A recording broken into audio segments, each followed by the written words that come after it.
আসসালামু আলাইকুম ওয়া রাহমাতুল্লাহ। এইমাত্র আমরা সালাত আদায় করলাম। এখানে শতাধিক মানুষ আলহামদুলিল্লাহ এই সালাতে শরিক হয়েছেন, কিন্তু এখানে কোনো হট্টগোল হয়নি, কোনো বিশৃঙ্খলা নাই, শান্তি এবং শান্তি। কি জন্য? যেহেতু সালাদটা আল্লাহর জন্য আর আদায় করা হয়েছে মুহাম্মদুর রাসূলুল্লাহ সাল্লাল্লাহু আলাইহি সাল্লামের তরিকায়। তা আল্লাহর বিধান আর রাসূল সাল্লাল্লাহু আলাইহি সাল্লামের তরিকার উপরে সালাত আদায় করার কারণে মসজিদ হচ্ছে শান্তির রাজ্য এবং দুনিয়ার সর্বশ্রেষ্ঠ জায়গা। সেই একই আল্লাহর বিধান নামাজের মতো সমাজে যদি আমরা মানি এবং রাসূল করিম সাল্লাল্লাহু আলাইহি সাল্লামের তরিকায় যদি আমরা চলি, আলহামদুলিল্লাহ আমাদের সমাজও শান্তির সমাজ হবে। মসজিদে আসলে আমরা একটা জিনিস লক্ষ্য করব, এটি এমন একটা ইবাদত যেটা সকলকে শুধুমাত্র গুলামের পরিচয় দেয়। এইখানে কোনো আভিজাত্য চলে না। কার কি শিক্ষা, কার দৌলত কি, সম্পদ কি, কার সামাজিক মর্যাদা কি, পদ পদবী কি, এইখানে এগুলা সব অচল। এখানে পাশাপাশি ছোট বড়রও কোনো ব্যবধান নাই, গায়ের চামড়ার রঙেরও কোনো ব্যবধান নাই, আশরাফ আত্রাফের কোনো ব্যবস্থা এখানে নাই। এখানে সব একাকার, কারণ সবার পরিচয় একটাই, যে আমরা আল্লাহ তাআলার গোলাম। এই গোলামের অনুভূতি যেখানে থাকে সেখানে মর্যাদাবোধ থাকে, আল্লাহ তাআলার পক্ষ থেকে সেখানে সম্মান থাকে। এই সম্মান দুনিয়ায়, এই সম্মান আখিরাতে। যারা ওয়াহিদ আল্লাহর গোলাম হতে পারেন তাদের আর কারো কাছে মাথা নত করার প্রয়োজন হয় না। আমার ভাই বলেছেন আধিপত্যবাদের বিরুদ্ধে আমাদের সকলের অবস্থান। কারাই আধিপত্যবাদী? দুনিয়ার ছোটখাটো একটা রাষ্ট্র সামান্য একটা শক্তির বলে প্রতিবেশীর উপর তারা হয়তো ফুসফাস করে, একটু কষ্ট দেয়, একটু শোষণ করে, একটু তাদের মনের ইচ্ছা জোর করে চাপায় দেয়। কিন্তু দুনিয়ার অতি ক্ষুদ্র ক্ষুদ্র অনেক রাষ্ট্র বিশাল বিশাল শক্তির উপর বিজয়ী হয়েছে। এটি আল্লাহ তাআলার সুন্নাত, এটি আল্লাহ তাআলার মেহেরবানি।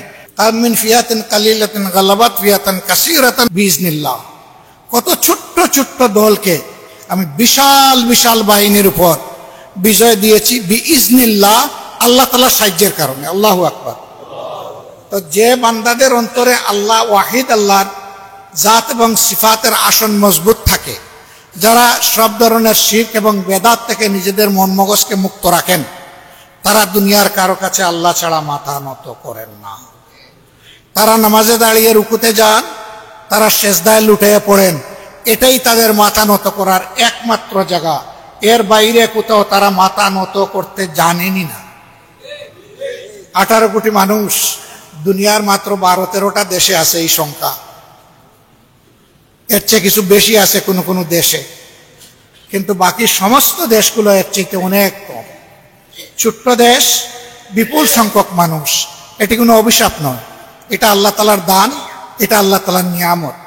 আমরা যদি ধরি 18 কোটি মানুষ আমাদের এই দেশে বসবাস করেন, তাহলে আল্লাহ তাআলা যাদেরকে সুস্থতার নিয়ামত দিয়েছেন তাদের তো সবার 2টো করে হাত আছে। তার মানে 18 কোটি মানুষের 36 কোটি হাত আছে।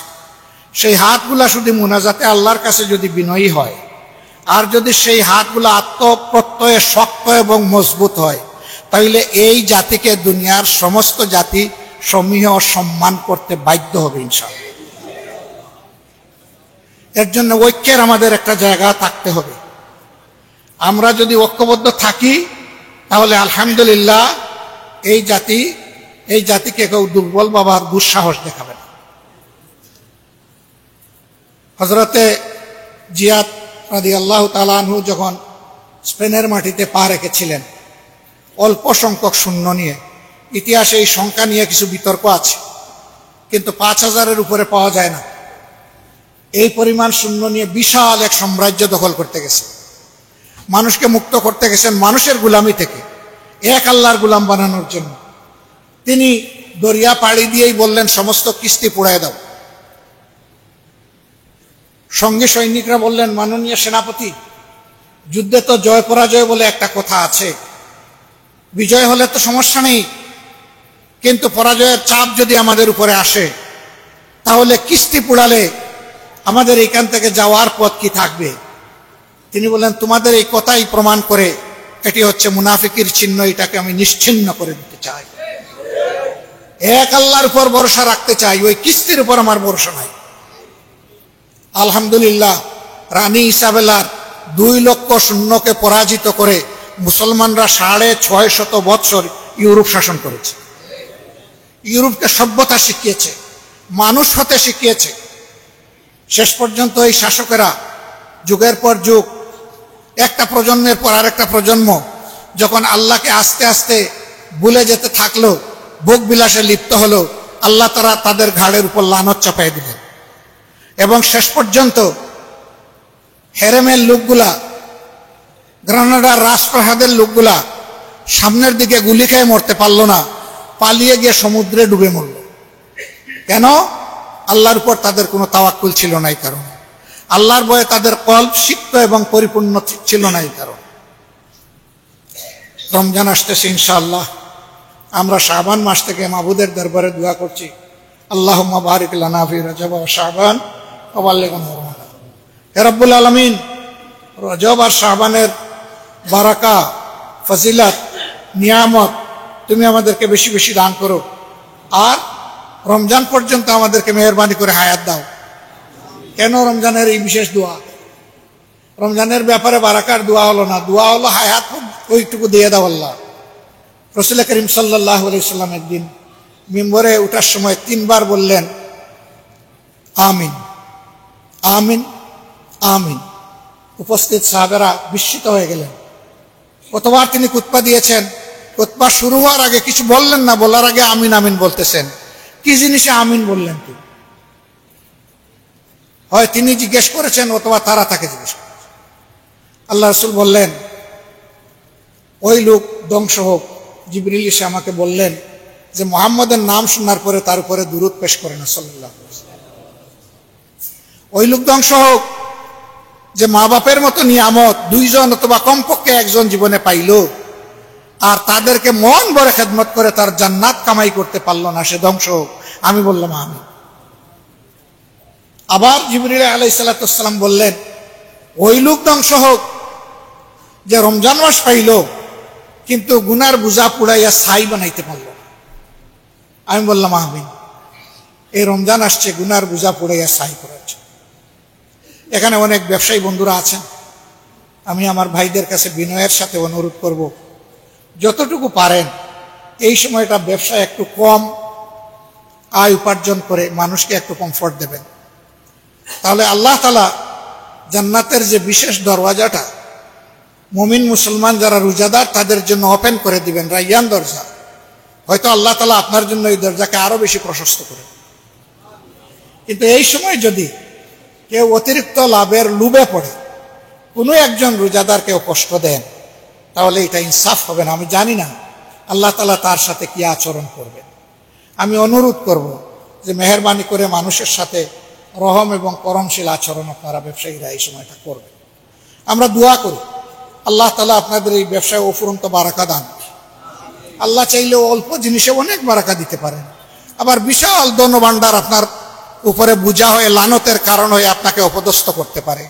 চোখের সামনে কি আমরা এগুলা দেখছি না? এখন আমরা দেখে আসছি না? এই জন্য আল্লাহ রাব্বুল আলামিন বারাকার পথে আমাদেরকে কবুল করুন এবং হাঁটার তৌফিক দান করুন। এই রমজান মাসটা 3টা কারণে বড় মহিমান্বিত।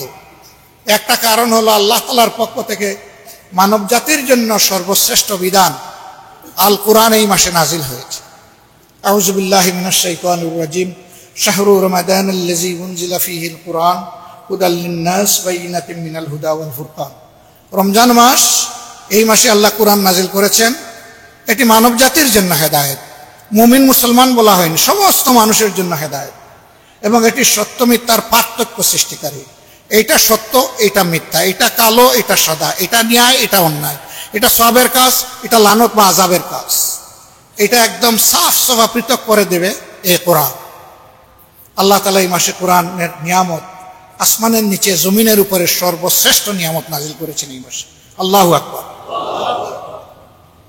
দ্বিতীয় কারণ, মানবতার এই কল্যাণের বিধান মক্কাবাসী আল্লাহ রাসূলের কাছ থেকে সানন্দে কবুল করতে পারল না। নবুয়তের 13 বৎসর তাকে ভীষণভাবে জ্বালাতন দিল। এমনকি শেষ পর্যন্ত দারুন নাদওয়ায় বসে আল্লাহ রাসূলকে হত্যা করার ফয়সালা চূড়ান্ত করে ফেলল। আল্লাহ তাআলা তার মেহেরবানিতে, তার নির্দেশে, তার ব্যবস্থাপনায়, তার হেফাজতে রসুল করিম সাল্লাল্লাহু আলাইহি ওয়াসাল্লামকে মক্কা মুকাররমা থেকে মদিনাতুল মুনাওয়ারায় তিনি নিয়ে গেলেন হিজরত করাইয়া। হিজরতের পরে আল্লাহ রসুল ভাবতেও পারেননি, চোখের পানি ফেলে ফেলে মক্কার বর্ডারে গিয়ে মক্কার দিকে তাকিয়ে যে রসুল বলেছিলেন, হায় মক্কা, তোমার সন্তানেরা আমাকে থাকতে দিল না। চোখের পানি টপ টপ করে পড়ছিল। এই কথা বলার পরে আল্লাহ তাআলা তার জন্মস্থানের প্রতি তার হৃদয়ের মধ্যে ভালোবাসার একটা বিশাল জগৎ তৈরি করে দিয়েছিলেন। তিনি ভাবতেও পারেননি অতি অল্প সময়ের মধ্যে আল্লাহ তাআলা তাকে বিজয়ের চমক দান করবেন। মাত্র 2 বছরের মাথায় তিনি গিয়েছিলেন আবু সুফিয়ানের বাণিজ্যিক কাফেলাকে ধমক দিতে, কিন্তু আল্লাহ বললেন, না রে, আমি তোমাকে এত ছোট বিজয় দিয়ে মদিনায় ফিরাই নেব না। আমি তোমাকে এর চেয়ে বড় বিজয়ের জন্য কবুল করে নিয়েছি। আমি তোমার শত্রুদের জড় কেটে দেব। আল্লাহু আকবার। বদরের ময়দানে সেটি হয়েছে। আবু জাহেল এই যুদ্ধে আসার আগে শান শওকত, তলোয়ার, নেজা, বল্লম, খঞ্জর সব কিছু দ্বারা সুসজ্জিত হয়ে এসেছিল। সাথে অনেক নর্তকীও নিয়ে এসেছিল। 1000 দুর্দর্শ যোদ্ধা নিয়ে এসেছিল। কাবাগর ধরে বলেছিল, হে গোরের মালিক, যে সত্যের উপর আছে তাকে তুমি বিজয় দিও, আর যে মিথ্যার উপর আছে তাকে তুমি অপদস্থ করো। আল্লাহ তাআলা তার দোয়া তার জন্য শতভাগ কবুল করল। এবং এই যুদ্ধে সে শুধু না, তার মতো কুখ্যাত 17 জন আরবের দুর্দর্শ আল্লাহর দুশ্মন যারা ছিল, এর মাঝে 13 জনই কিন্তু এই যুদ্ধে শেষ হয়েছে। আল্লাহ তাআলা যেমন বলেছিলেন তেমনি ওদের জড় আল্লাহ তাআলা কেটে দিয়েছে, যেটাকে আমরা জঙ্গে বদর বলে থাকি। সেই গাজওয়ায়ে বদর যেটা হয়েছিল, আল্লাহ তাআলার পক্ষ থেকে এটা মুসলমানদের জন্য প্রথম বিজয়ের চমক ছিল। এইটাই রমজান মাসের 17 তারিখ। আর তার মাত্র কয়েক বছরের মাথায় আবার 7ম হিজরিতে রাসূল করিম সাল্লাল্লাহু আলাইহি সাল্লামের হাতে সব কিছু এসে, আরবের সম্মানের প্রতীক, দুনিয়ার সম্মানের প্রতীক আল্লাহ তাআলা তার হাতে ফিরিয়ে দিলেন। আরে আল্লাহ রসুল 2টা দিন বড় মন ভরে কেঁদেছিলেন। একদিন মক্কা ছাড়ার সময়, আর একদিন মক্কাতে ঢুকার সময়। হিজরতের সময় কেটেছিলেন, হায় মক্কা, তোমার সন্তানের আমারে থাকতে দিল না। আর মক্কা বিজয়ের দিন ঢুকলেন, তিনি কাঁদতে কাঁদতে দাড়ি ভিজে যেন বৃষ্টি ঝরতেছে দাড়ি থেকে, এইরকম এত বিনয়ী হয়ে গেলেন যে তার তুতনি গিয়ে লেগে গেল উটের কুবজের উপরে।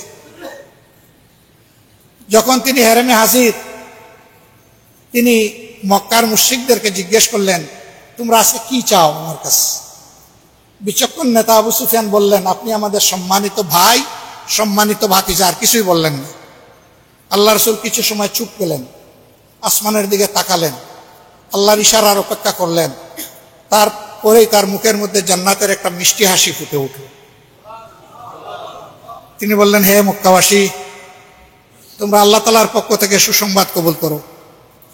আজকে হারামের সীমানার ভিতরে যারা আশ্রয় নেবে, আর আবু সুফিয়ানের বাড়ির সীমানার ভিতরে যারা আশ্রয় নেবে, তাদের জীবন, তাদের সম্পদ, তাদের ইজ্জত 16 আনা নিরাপদ। আল্লাহু আকবার। তবে যারা খুনের দায়ে, যারা খুনি এবং হত্যাকারী, তাদের কয়েকজনের নাম নিয়ে বললেন, এরা যদি খানায়ে কাবার ভিতরে থাকে সেখান থেকে বের করে তাদেরকে হত্যা করা হবে।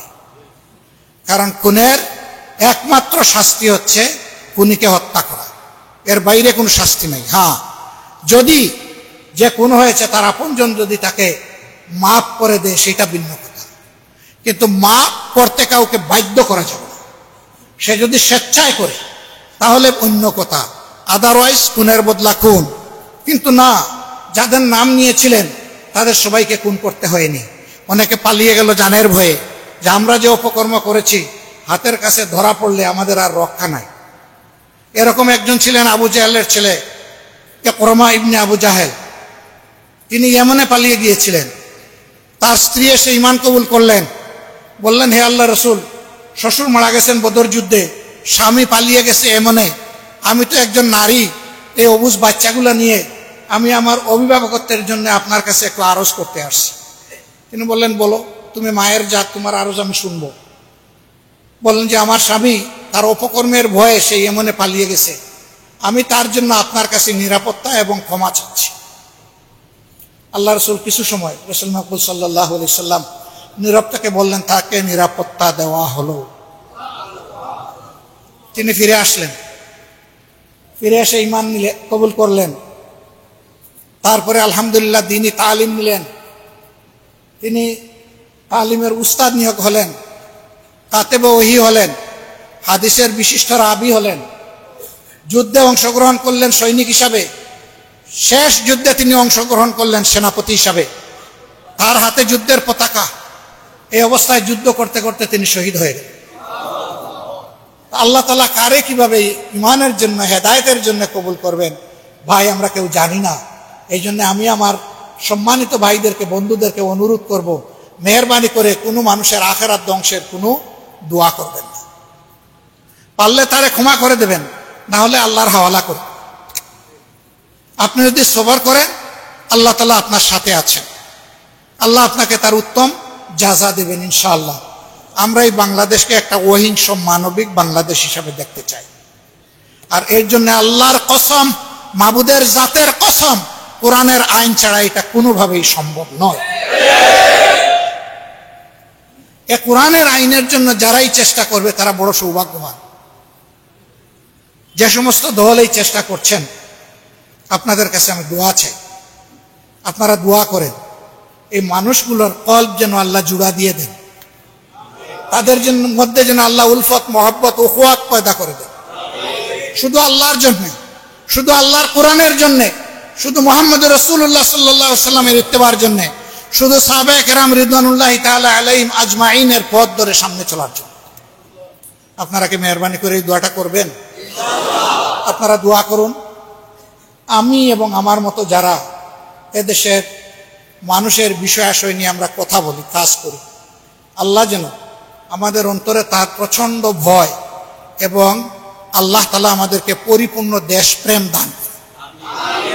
এই দুই নিয়ামত দিয়ে আল্লাহ যেন আমাদেরকে উজ্জীবিত করেন, আল্লাহ যেন আমাদের প্রতি রহম করেন। এখানে আসতে আসতে ভাবছিলাম 5 দিন ধরে গলার অবস্থা ক্রমান্বয়ে ডাউন, এর মাঝে 2-3টা পাবলিক মিটিংয়ে অ্যাড্রেস করতে হয়েছে। আজকে আবার শিশুদের একটা অনুষ্ঠান ছিল, ওরা আবার ঘাড়ের উপরে উঠেছে, পিঠের উপরে উঠেছে, আমার জামা টামা ধরে টানাটানি করেছে, চকলেট খেয়ে আবার জামা আমার রাঙিয়ে দিয়েছে, অনেক কিছু করেছে, বহু মায়া করেছে। আজকে ওদের সাথে কথা বলতে গিয়ে পরে দিক যে গলা দিয়ে আর কোনো আওয়াজই বের হয়। তখন চিন্তা করলাম যে আজকে যে সালাম দিব, আদৌ কি গলা দিয়ে সালামটা বের হবে? আল্লাহু আকবার। আল্লাহ তাআলা যতটুকু বের করে দিয়েছেন এটা তার নিয়ামত। আপনারা দোয়া করবেন যে কয়টা দিন বেঁচে থাকি সেই কয়টা দিন আল্লাহ তাআলা যেন হেদায়া এবং ঈমানের উপরে বেঁচে থাকার তৌফিক দান করেন। সেই কয়টা দিন যেন মানুষের কোনো ক্ষতি অন্তত আমার মগজ, আমার ঠোঁট এবং আমার হাত দ্বারা না হয়। আপনারা দোয়া করবেন। শুধু আমি না, এরকম যারাই চিন্তা করেন তাদের সকলের জন্য আপনারা দোয়া করবেন। আমাদের বড় প্রয়োজন একটা ঐক্যবদ্ধ জাতির। আল্লাহ তাআলা এই নিয়ামত আমাদেরকে দান করুন। আমাদের যারা প্রতিপক্ষ আছে, আল্লাহ তাআলার কাছে তাদের 2 পয়সার কোনো মূল্য নাই। ও মাকারু মাকার আল্লাহ আল্লাহু খায়রুল মাকিরিন। যারা আল্লাহর বিরুদ্ধে ষড়যন্ত্র করে তাদের জেনে রাখা উচিত আল্লাহ তাআলা এর চাইতে অনেক বড় কৌশলী, এবং আল্লাহর কৌশলের কাছে সবাই অসহায়। এখানে কারো কৌশল কোনো কাজ করে না। যেটা এই কেবল গত জুলাই এবং আগস্ট মাসে আল্লাহর বান্দারা আমরা সবাই মন ভরে দেখেছি। আল্লাহ যা পরিকল্পনা করেন তার সবটা বাস্তবায়ন হয়। মানুষ যা পরিকল্পনা করে আল্লাহ পছন্দ না করলে তার কিছুই বাস্তবায়ন হয় না, অথবা আল্লাহ যতটুকু পছন্দ করেন ততটুকু শুধু বাস্তবায়ন হয়। কিন্তু মাবুদের পছন্দের সামান্য কোনো কমতি থাকে না, সবটুকু বাস্তবায়ন হয়। আমরা সেই আল্লাহর কাছে নিজেকে আমরা সাপোর্ট করলাম, হে আল্লাহ আমাদের এই জমিনটারে তুমি হেফাজত করো। আমাদের এই জমিনের উপরে কোনো কুফরি এবং মুশরিকি শক্তির আধিপত্য তুমি বিস্তৃত হতে দিও না। আল্লাহ আল্লাহ তুমি তোমার হেফাজতে আমাদেরকে চালাও। তুমি এই দেশটাকে জান্নাতের একটা বাগানে পরিণত করো। এই দেশে তোমার জীবন্ত কুরআন আমাদেরকে আল্লাহ তুমি দান করো। প্রত্যেকটা পদে পদে যেন মনে হয় এই বুঝি কুরআন আমাদের উপরে নাজিল হয়েছে, এমন একটা দেশ চাই। সুবহানাকাল্লাহুম্মা ওয়া বিহামদিকা আশহাদু আল্লা ইলাহা ইল্লা আনতা আস্তাগফিরুকা ওয়া আতুবু ইলাইক। আপনাদের সকলের শুকরিয়া আদায় করে এখানে শেষ করছি। আসসালামু আলাইকুম ওয়া রাহমাতুল্লাহ।